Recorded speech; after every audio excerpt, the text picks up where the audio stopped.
Hello, my name is Angel, and Devin, our project is on Eswatini. To begin, the national flag is made of many colors such as blue, which stands for peace, yellow standing for resources, and red meaning the struggle for freedom. In the middle of the national flag, we have a shield with two spears, and these spears and shield are also the national emblem, and it kind of just stands for the tradition and military experiences that they have. For history, we have ancient history. Not really any much information on them other than that the Swazi identity began forming under the King Nguyen III in the 19th century. And in the Middle Ages, that the Swazi clans united under one tribe or village under King Suwasu I during the 19th century. And then for recent / modern history, Eswatini was renamed in 2018 under King Maswati III from originally being named Swaziland, but now being Eswatini. For cultures, we have cuisines. A lot of their cuisine staples are heavily carb heavy, meaning they eat a lot of maize meals, beans, pumpkins, beef, goat, and meat. For ethnic groups, over 90% of the group or culture is made of Swazi, and that leaves 10% for other minority groups, such as Europeans. And for religion, again, another 90% is made of Christianity, and that leaves for the next 10% to be made of Muslim religions. For landmarks, Eswatini is a very small place, so it doesn't have any huge landmarks other than museums and wildlife sanctuaries. So we have the Milwane Wildlife Sanctuary, which is famous for ecotourism. We have the Helene Royal National Park, which is famous for its lions and elephants, and the Mutagi Culture Village, which is famous for showcasing Swazi tradition. For art, we have a lot of their art is characterized around mats and beads and weaving. So we have a lot of beadwork, wood carvings, and a lot of the music is features maramba, which is like a xylophone, but it just has a lowered octave. For celebrities and important figures, we have King Maswati III, who is the reigning monarchy or king since 1986. We have King Sobaso II, who played a key role in Eswatini's independence in 1968, and we have Richard E. Grant, a world-renowned actor who played in Star Wars. For economy, we have the GDP of Eswatini is ranked low towards the lower end, so it's only made out of 4.72 billion, and according to their GDP per capita is around 4,000. For the poverty, around 60% of the people or population live under the poverty line, and that means that around every person makes around less than $2 a day.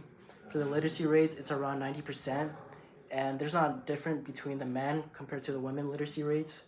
For the industry, a lot of the exports are made out of sugar or sugar products, so a lot of fruit and other things. And for the trading partners, it's usually just South Africa as their main trading partner, as well as the United States. And for foreign aid, it's also South Africa being the main person helping them, and the United States again. For politics, the capital is Minbuen, and it's the administrative capital, and their other capital is Lobama, which is the legislative and royal capital. For government style, they obviously have a king, meaning they are a monarchy. For fractions, again, they don't really have any fractions because they are a monarchy. But maybe just the democracy side of the country is just trying to take over and get rid of the king. For proxy wars and coups, they don't have any because, again, they have a king. But if there was a coup, it would probably just be a democracy to try and take over. And for enemies and allies, their main allies are South Africa and the United States, and they don't have any enemies.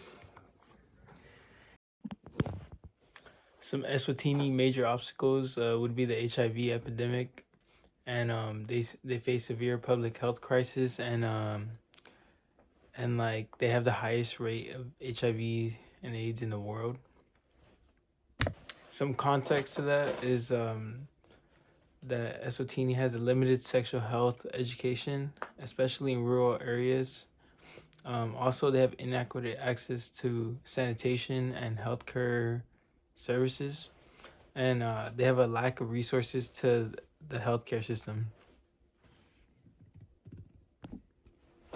Also, 26% of adults aged 15 to 49 are also living with HIV in Eswatini, and cultural norms and stigmas surrounding sexual health, prevent people from searching for treatments and testing. Who is helping? PEPFAR is a U.S. government initiative aimed at controlling the HIV/AIDS epidemic, and also what they're doing is funding schools to help support on the teachings of sexual health educations. And another thing they're doing is providing what is called art to people who are part of the HIV/AIDS epidemic. What does a job with PEPFAR look like?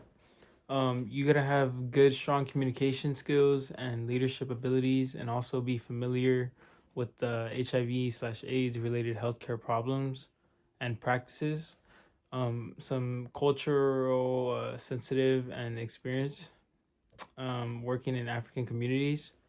Also, you need to have a bachelor's degree in public health, international development, or related field. Some unanswered questions we had for Eswatini was what specific policies can be changed to reduce the wealth gap in Eswatini and make it more affordable for all citizens to have healthcare.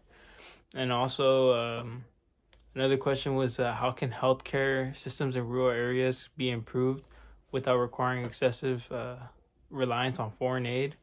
And also, how can Eswatini transition from a donor dependency to a self-sustained healthcare funding while addressing its economic challenges? What also could be done is to expose the king of Eswatini, as he lives his luxury lifestyle where he has his own private jets, luxury cars, and meanwhile his population, most of his population lives in poverty, not even be able to afford medical care.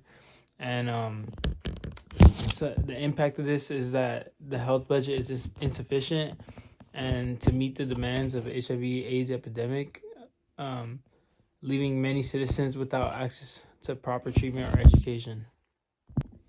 Some solutions and recommendations we have for Eswatini would be to offer scholarships and scholarship program for Eswatini nationals to pursue careers in healthcare, and partnerships with national organizations can fund these efforts.